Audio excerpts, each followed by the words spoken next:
Okay, hello everyone, and welcome to the Talking Crap podcast. I'm your host, Lucas Jackson. I'm joined by Josh Porter. Hello! Hello, Josh. How are you doing this week? I'm very well, thank you. It is... What day is it? Friday. Yeah, today's Friday. This lockdown got me all over the place. I'm forgetting what day it is, left, right and centre. I think we all are. I think, firstly, I'll explain kind of what this podcast series is going to be about. We're talking about wrestling, basically. I know, obviously, there's a lot of this talking about wrestling stuff, but we're trying to be a bit different, and we're going to have stuff on some kind of unique kind of things that are happening or happened in wrestling's history, so to speak.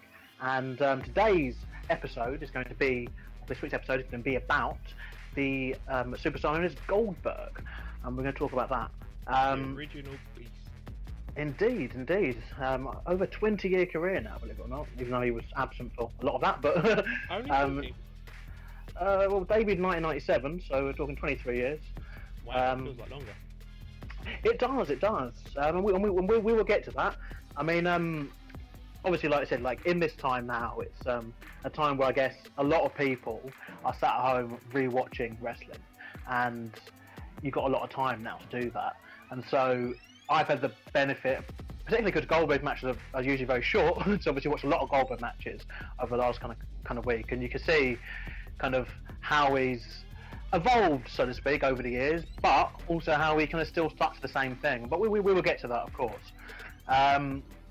Obviously, firstly, some quick news items we'll go through. So, like, the Money in the Bank pay-per-view is taking place next Sunday, and I'll just run through the card. So you've got Braun and Bray, Braun against Bray Wyatt for the Universal title. Yeah, a little bit. You've got Drew McIntyre, his first title defense against Seth Rollins, and you've got Bayley and Tamina for the SmackDown Women's title. But then, crucially, you've got the Money in the Bank ladder matches taking place at the WWE headquarters in Stamford, Connecticut, which is absolute just batshit crazy. For the men, ridiculous. I know. I mean, I think personally they've chosen a good field so far. I mean, for the men we've got Rey Mysterio and Aleister Black from the Raw side, with another Raw spot up for grabs, I believe, in a gauntlet match on this week's Monday edition. After Apollo Crews was injured during a match. Yeah. I think that's a storyline injury. I think they're going with that kind of angle. And then that might obviously hopefully come back later on in the storyline with him and Andrade. But there's one more Raw spot up for grabs. Already.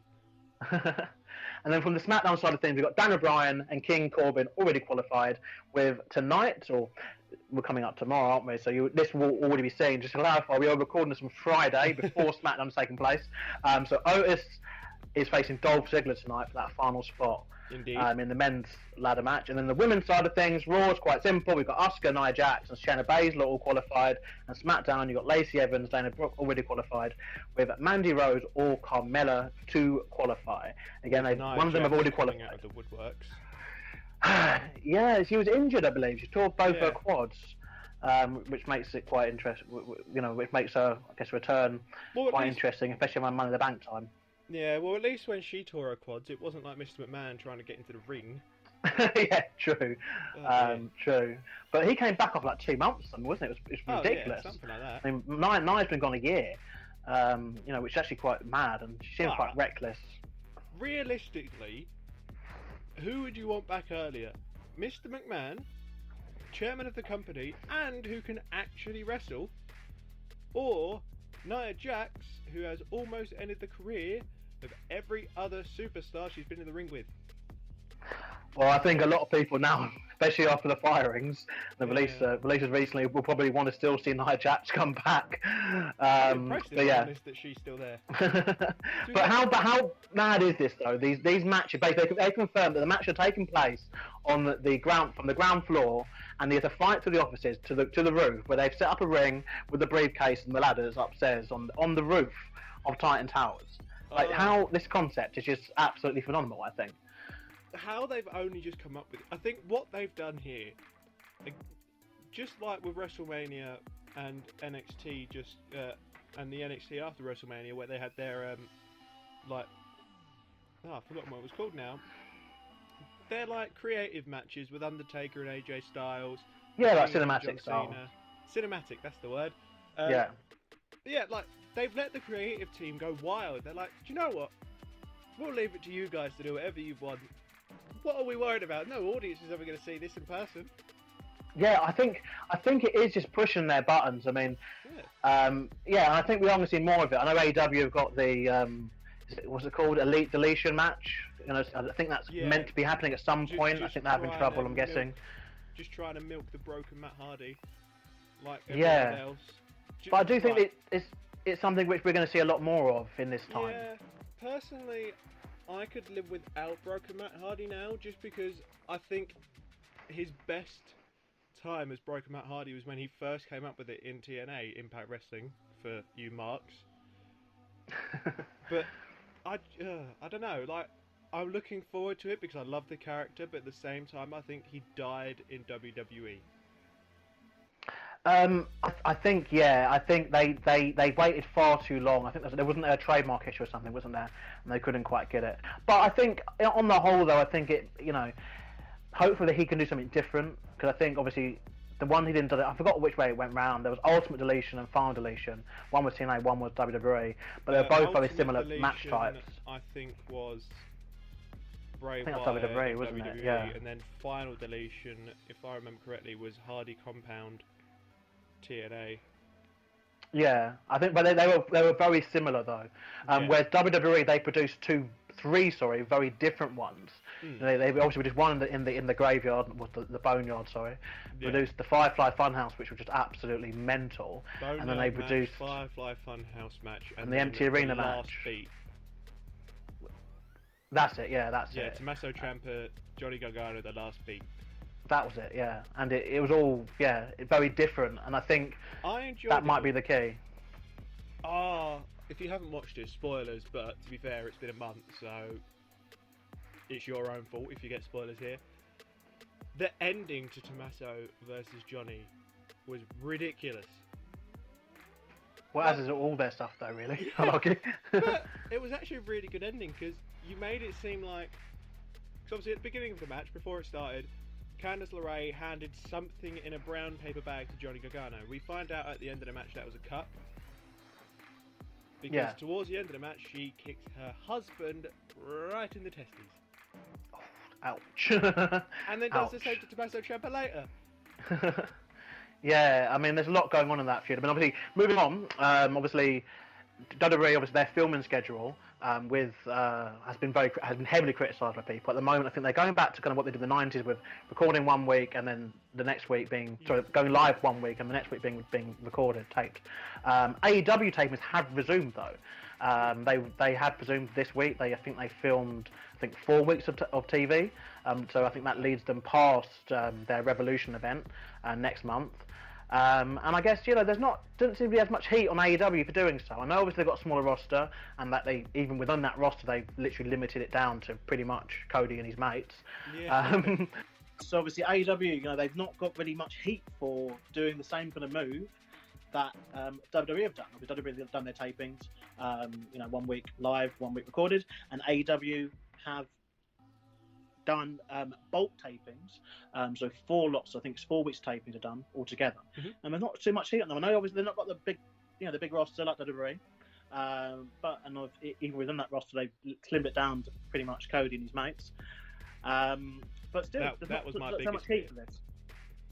That was my biggest fear with AEW. Obviously having the Elite as the vice presidents, my only fear was that they'd end up at some point or another holding all the titles or just holding all the spotlight, which they've tried their hardest not to do, in the sense of they haven't won every match they've been in, and Cody hasn't won every title match he's been in.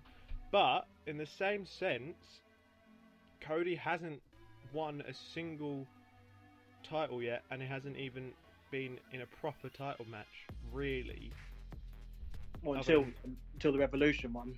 Yeah, until Chris Jericho. Yeah, well, no, the Revolution, isn't it going to be him and Lance Archer for the TNT Championship? Maybe. I don't know. Has he? I haven't been watching it recently. That was this week's episode. This week they did the semi-finals. Oh, okay. I for some reason I thought it was going to be someone else other than Cody. So did I. I was hoping to give Darby Allin this title. I thought he was perfect for it. I still think he's perfect for it. But at the same time, they've taken this big guy Lance Archer, and it's like, well, just debuted. They can't exactly make him look bad straight away. He's built out to be this big monster with Jake the Snake Roberts behind him. Yeah, I'm guessing it's just a case. They are big behind Lance, and he was obviously quite a big signing. Two little smaller bits that I think quite nice, like Captain Tom, phenomenal job, obviously raising over £30 million for the NHS, and he has been awarded by WWE. They know they do these for sporting events and for other people. He's been awarded the WWE Championship belt for his 100th birthday, and I don't think he even knows what it is. No, I'm not convinced he even knows what WWE is. Like, he's been given this belt by, well, it was announced by none other than WWE World Champion Drew McIntyre that he'd be getting his own custom version of his belt. Yes. I mean, I think it's sweet. I think obviously WWE, they had a lot of stick, obviously, for some of their recent practices. That's probably a whole other podcast altogether. Probably. But something like this, I think is just quite nice. So that's why I included it here. Next on the agenda as well, the final news item: WWE 2K21 is cancelled, out the window, and WWE are doing 2K. I don't know if is it 2K. They're doing a new game called Battlegrounds. Yeah, it's Battlegrounds. It's essentially, if you guys remember the Xbox 360 game, it wasn't just Xbox 360. It was the old gen consoles. But it was All Stars. WWE All Stars, this ridiculous, over-the-top Mortal Kombat style smash and bash and button mashing game, and it's basically a second version of that. It looks like it. Obviously, I'm not too sure without doing some research. Someone in the comments and obviously let us know. Yeah. But if 2K are involved, I'm a little bit worried. If they're not involved, then I think there's room for it to be very good. Obviously, at the moment, we're only seeing like a 30-second trailer, and the reaction, of course, is very negative online. But I'm willing to see more. I think obviously they've needed a fun game for a long time, and they do excel usually in this stuff.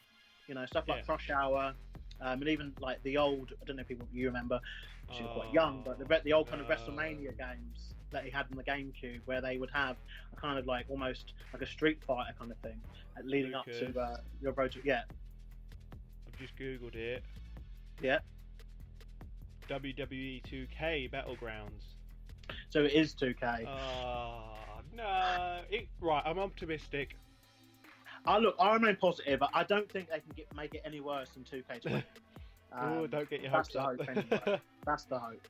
Yeah. But yeah, so that's basically what's been happening. Obviously, it's very slow now. Obviously, wrestling news, but we are going to get to our main event kind of thing of this podcast, and the main reason we're here to talk about Goldberg. Yeah, it kind of comes with a chance, doesn't it? I guess. I think personally, I just think like we're going to discuss him in a lot of detail, obviously, over this podcast. And firstly, we're looking at his WCW run.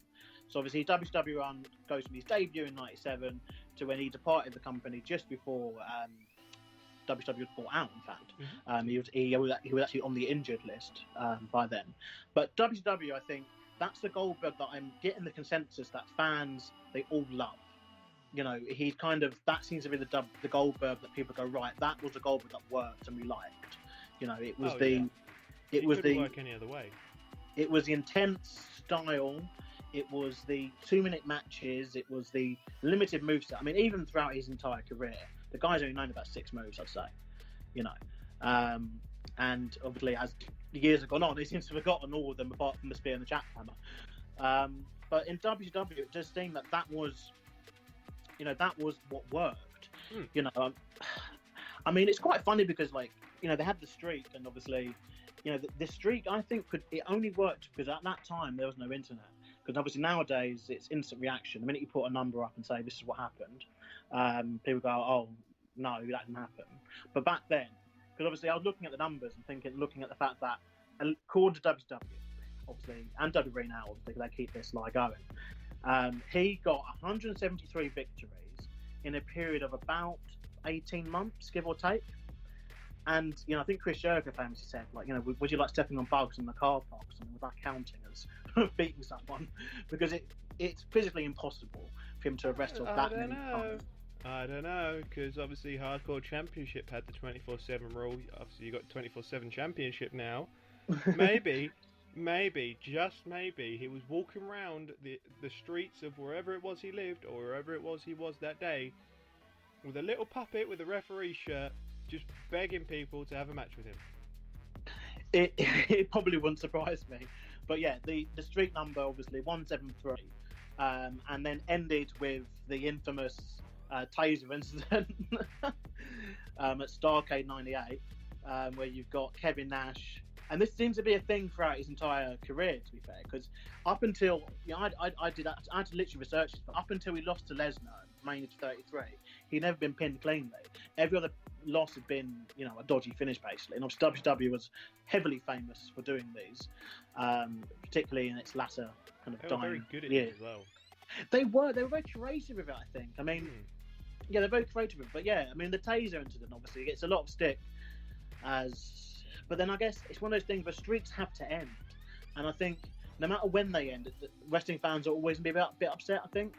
Yeah, you're not going to make everyone happy with anything. Like, it's just wrestling as a whole. Wrestling fans are hard to please.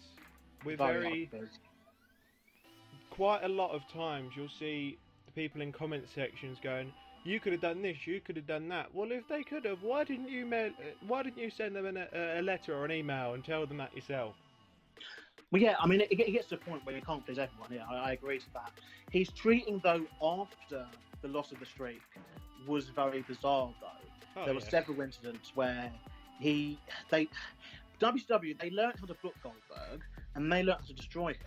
Because the thing with Goldberg, and, I think this is going to be the kind of recurring theme of this, is that he's only good at doing Goldberg. And Goldberg is the powerhouse who does the superhero who does 2-minute matches and beats his opponent really quickly. Mm-hmm. But Goldberg, how not to book, is not a guy who's doing these 8, 10, 15-minute main event matches, because he, with respect, he's not the best wrestler. No, quite a lot of people of his size and his background don't tend to be massively skilled wrestlers. Not because they can't, and not because they don't need to. Well, mainly because they don't need to, but because there's such this big recognisable character that people don't look at their skills, they just look at them and think, wow. Yeah, he's definitely an attraction, and that's something which obviously we're going to get into in a little bit. But I think WCW, the general consensus seemed to be that was how you should book Goldberg in the first part, and they did, to their credit, do a rehash of the streak story. It's something which I think has happened with the Ric Flair thing, but basically the story was that obviously Vince Russo, I know he's going to be a bit of a controversial figure, he gave the storyline of Goldberg had to basically recreate the streak that he had from 97 to 98, so 173-0, or he'd be fired.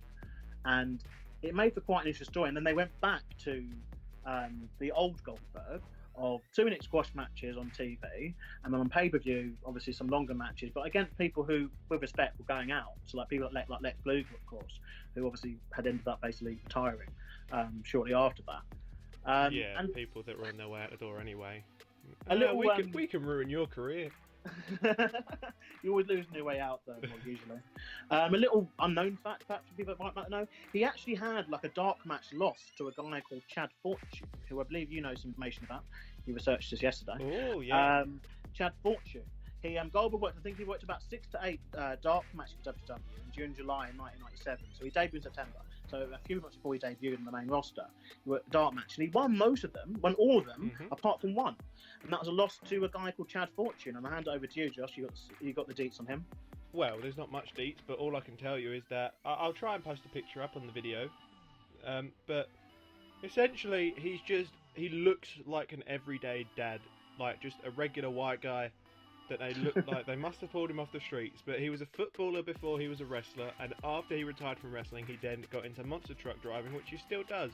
He works for Monster Jam at the moment.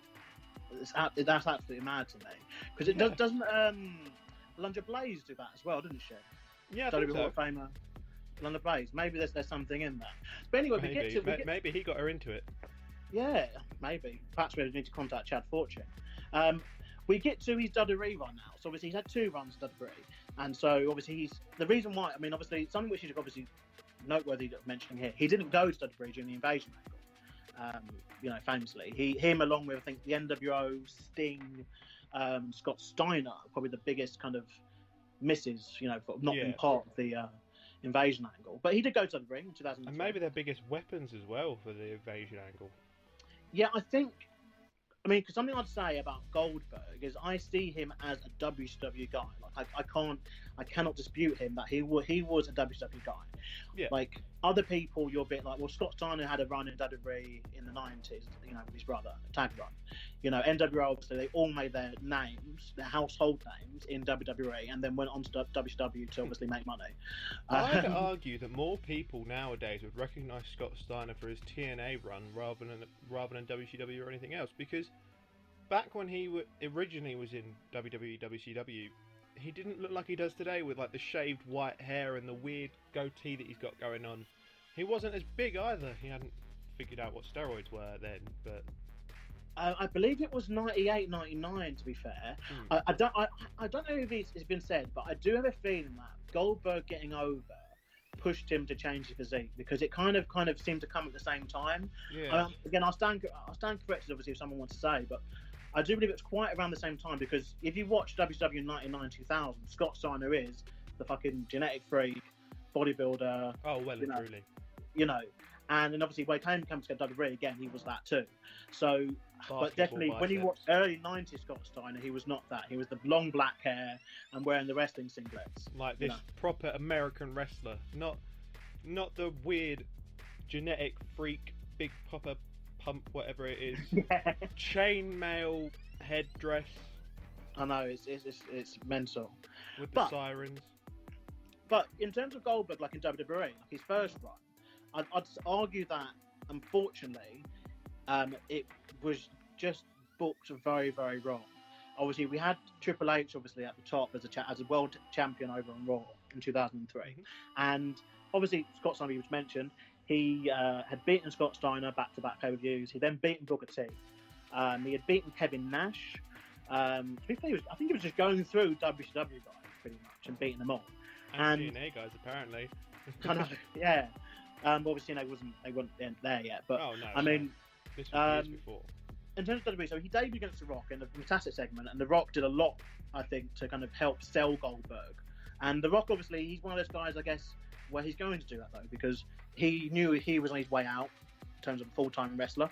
He had nothing to gain from not making Goldberg look like a star, and so he did that. He did his job very, very well.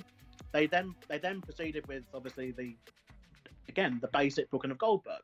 Book him like he's an indestructible monster, a superhero. So he's having 2-minute squash matches. And then we build up to the Chamber at SummerSlam, and obviously this gimmick now has been overdone many times with Braun Strowman and Shayna Baszler, but they did make it seem like Goldberg would come in and eliminate everyone and win. That was kind of when you looked at that match and looked at the people in the match, and the fact that it was a chamber and the fact that Goldberg was in it, that seemed to be the only logical explanation. But then it didn't happen.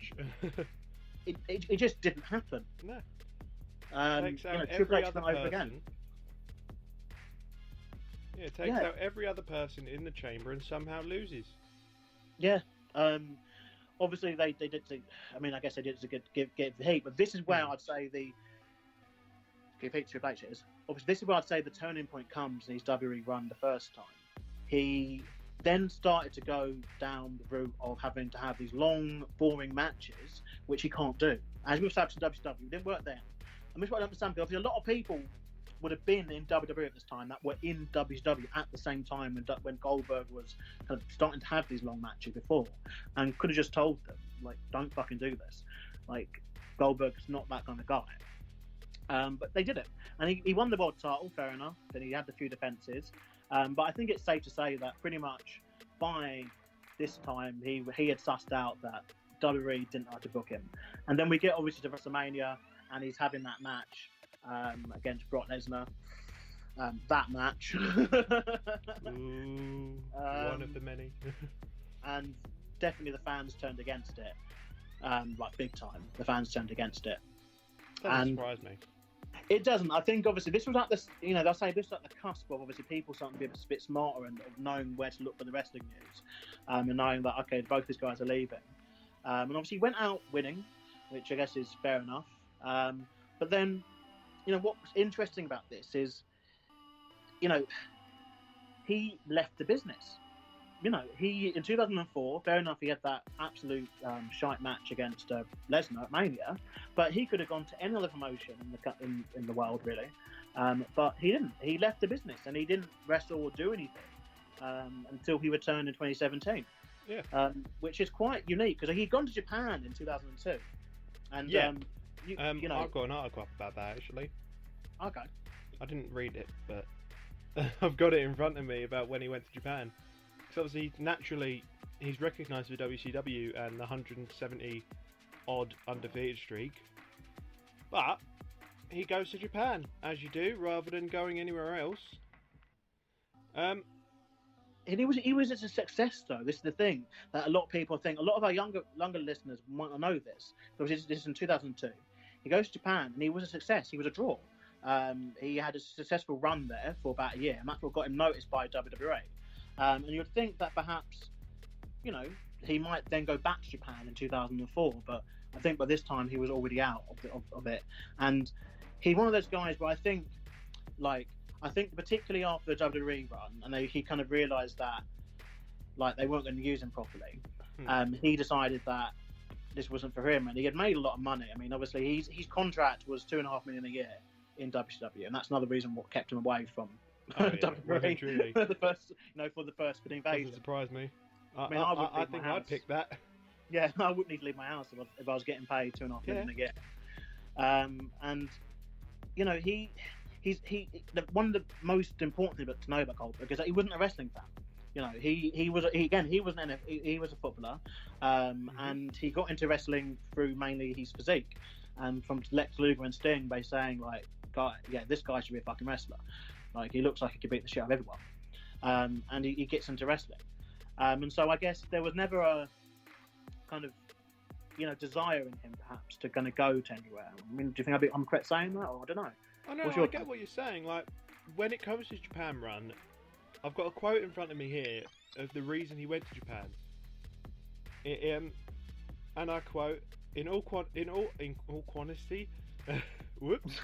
In all honesty, I like the style better because it's stiffer. They're not going to go crying to their mummy if you hit them." Well, that's something which we're going to discuss. The Japanese style in a second. I think obviously his style, his physicality and his intenseness, and obviously he's known for it over the years. Probably safe to say one of the most intense wrestlers going. But obviously, there are two instances obviously stick out. Obviously Bret Hart back in 99, with a stiff shot to the head, and Bret Hart obviously he's not one to kind of ever shut about something, and he has mentioned several occasions that he feels that Goldberg's the most unsafe worker in the business that he's ever wrestled. And then obviously Undertaker at Saudi Arabia last year, where obviously there was a lot of kind of clumsiness and awkwardness, and I guess there's a lot of excuses that can be made, I guess, on both guys' part, because it was neither guy's best showing. This is true. I mean, the thing with Goldberg is not that he's a bad wrestler, and it's not that he's an unsafe wrestler, but it's because he doesn't understand the concept of pulling a punch. He likes fighting. Yeah, I think obviously with Goldberg is that obviously he is very protective of his ego, I'd argue, as Goldberg. As a person, I'm assuming he's a lovely guy. I'm hoping he's a lovely guy. He seems like a nice family man. From what I heard. I still think that he sees Goldberg as his superhero. And it is a bit like, you have got to see it as do people go and see the Avengers to see all their heroes die? No. Obviously, spoiler, Iron Man did die in Endgame. But you don't go to see that. That's not a movie that people want to see. And I think it's similar with Goldberg, I'd argue. And I mean, in terms of him being unsafe, I'd say that obviously, he came from the power plant, which obviously is notorious, but then is also not notorious at the same time, because it is a sort of enigma in wrestling where people have kind of forgotten about it. And not a lot of good kind of came from it. But I think in terms of being unsafe, it's like when you've had people like Nia Jax and Ryback on the roster, you know, they were full time. Oh.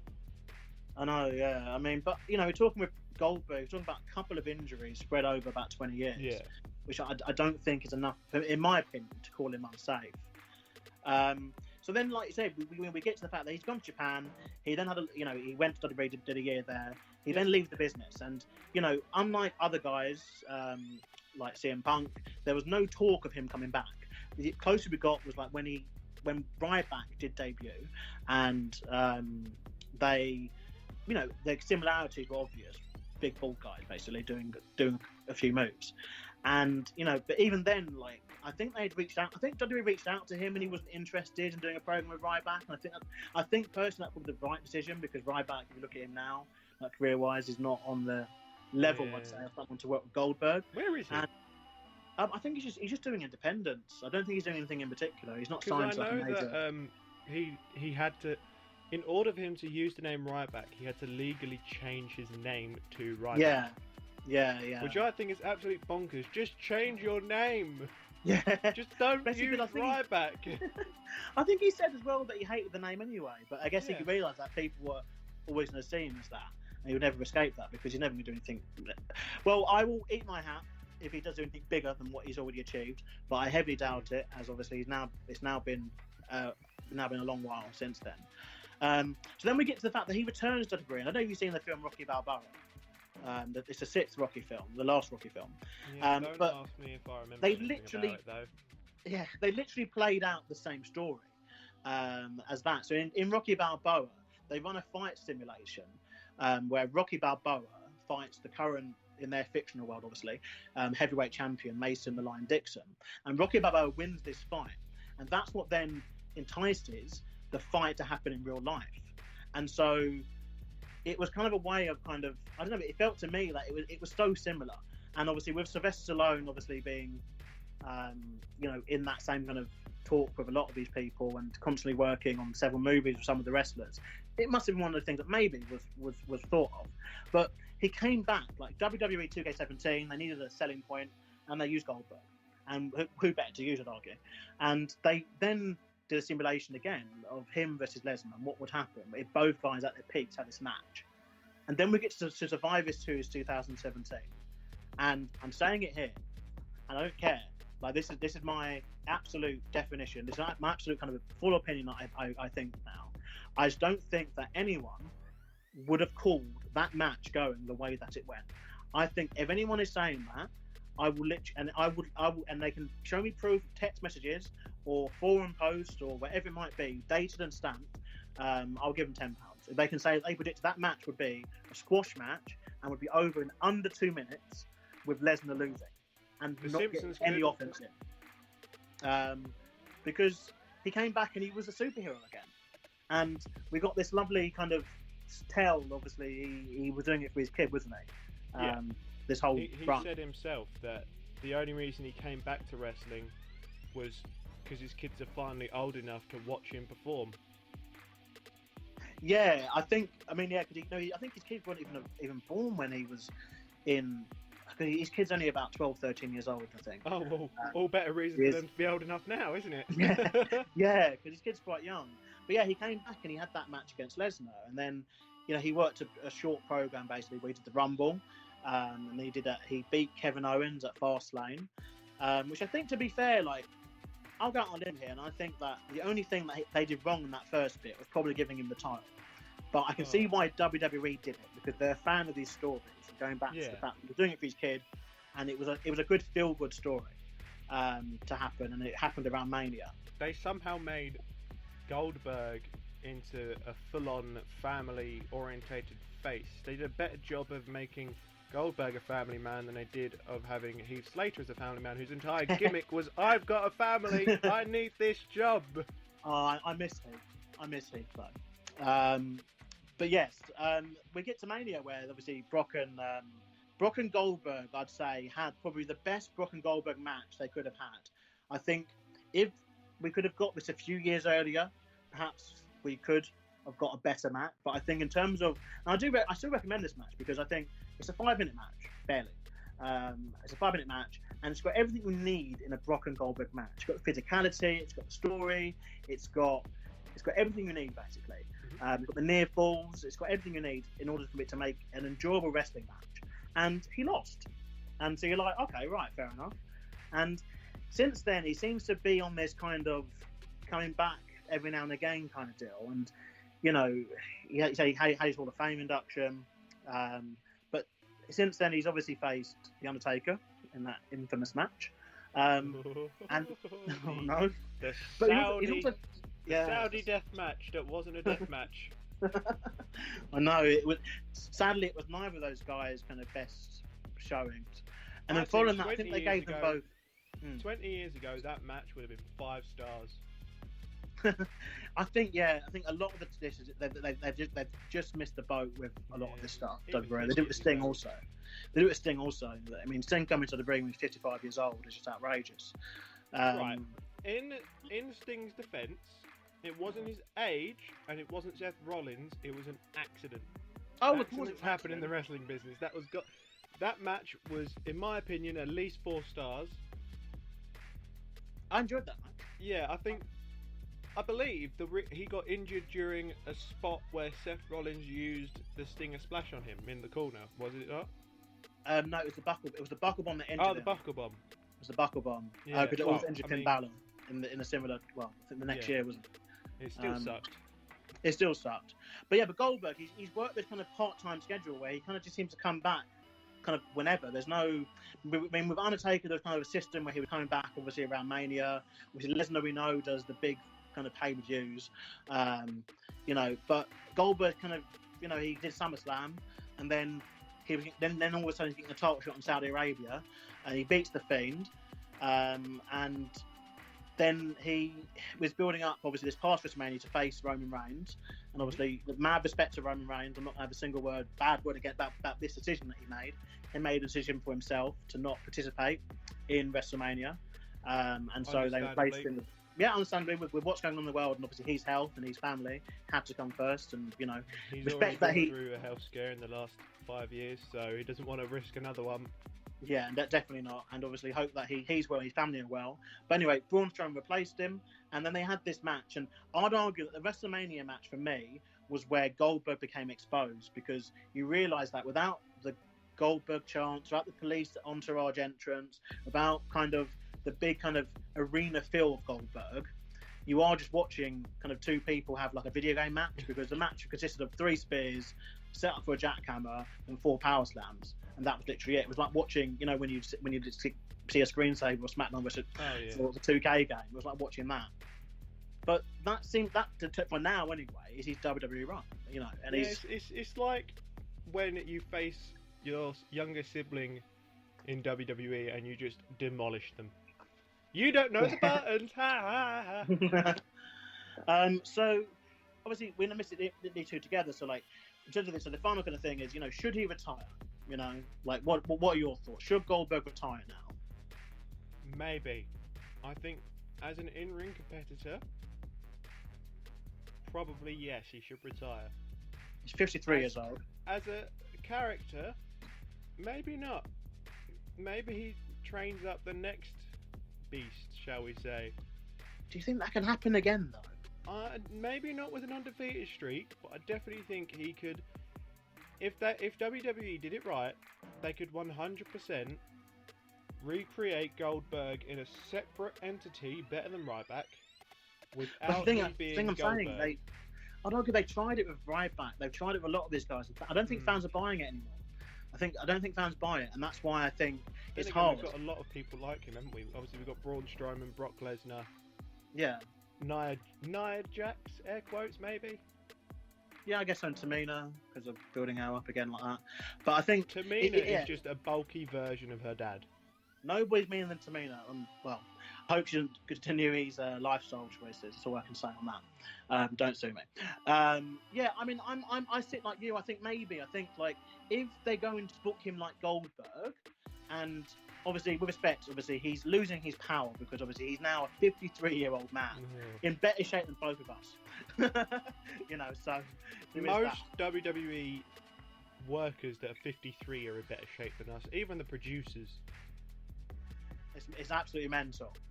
But I think if he's going to do these kind of short bursts of these short kind of matches every now and again, I'd argue they could get away with a bit more. But I think definitely he stay away from the championship picture. I think they've done the angle, and it is mental, where he has now won a world title in 4 different decades. And they've done that. He's in the Hall of Fame, so he didn't need anything else, like accolade-wise, I'd argue. But I'd argue that if they need tickets to be sold to an event, you know, and he is, I guess in a way, he's almost like a good version of Brock Lesnar, in the sense of like the good guy Brock Lesnar, of he is like a good final boss. Like if you've got a mouthy villain like someone like a Sami Zayn, Dolph Ziggler, etc., and then mouthing it off, and it'll be like a quite successful run. You can bring in Goldberg, do the Goldberg routine, spear, jackhammer, 1, 2, 3, and that's good. I think that's good business. As much as people are going to probably in the comments go, but Sami Zayn, blah blah, wrestling on the indie for like 20 years. No one gives a shit. Like at the moment, Sami Zayn is just Sami Zayn, and people see him for what he is now and what he's done since he become on the main roster. You know, You've 3 got years a lot ago. of people from the indies that no one even recognises from the indies. CM Punk, he was on the indies for years. No one cares that he was on the indies and lost matches. Yeah, I mean, yeah, I think the fan base is very different now. But yeah, so I sit in the middle of that. So I'd like to hear what our listeners and / viewers think. I think, like, obviously, it's one of those, like, should he retire? Like, has he already retired, would we say? And he's just coming out of the time for one-off matches? You know, I'm not too sure. Undertaker, isn't it, with WrestleMania? He's retired, but he'll turn up for a WrestleMania here and there because it's an easy paycheck, and Yeah. he enjoys doing it. Yeah. Personally, I think that Goldberg should remain. If they're going to book him like Goldberg, that's fine. If they're not, then I think it might be time for him. But I think he'd be the guy to call it, though. I think obviously he decided to come back to Saudi because he wanted the money, I'm guessing. He was happy to work with the Fiend and the Mania program against Roman. I still do think they want to do Roman and Goldberg, but perhaps they might have to just miss that match. Yeah, maybe. So anyway, final thoughts then on Goldberg as everything basically. What are your thoughts on Goldberg? Your final thoughts? My thoughts of Goldberg. I think, as Goldberg, tremendous athlete. As someone that can go 10-minute matches onwards, no. He'll never be anything more than the Beast Goldberg. Yep, I'd have to just say ditto to that, really, because I think we've said it many times, and it was something when we asked, obviously, our potential audience, hopefully they've all listened to this podcast. You know, it was mentioned several times that people liked Goldberg, the original Goldberg of 2-minute match in the squash format, but they don't like the Goldberg of the long matches, coming back and hogging the belts and being a part-timer, hogging belts. They don't like that sort of thing. And I think that ultimately it will be his decision, obviously, when he decides to formally kind of say, I am retired. Yeah. And I respect that. And having obviously been performers that I wrestle older than he has, I mean, Kane, Undertaker, Sting, we mentioned on this podcast earlier. But ultimately, I think that his contribution to wrestling is important, is key. And it happened at a time which we're never going to get back again.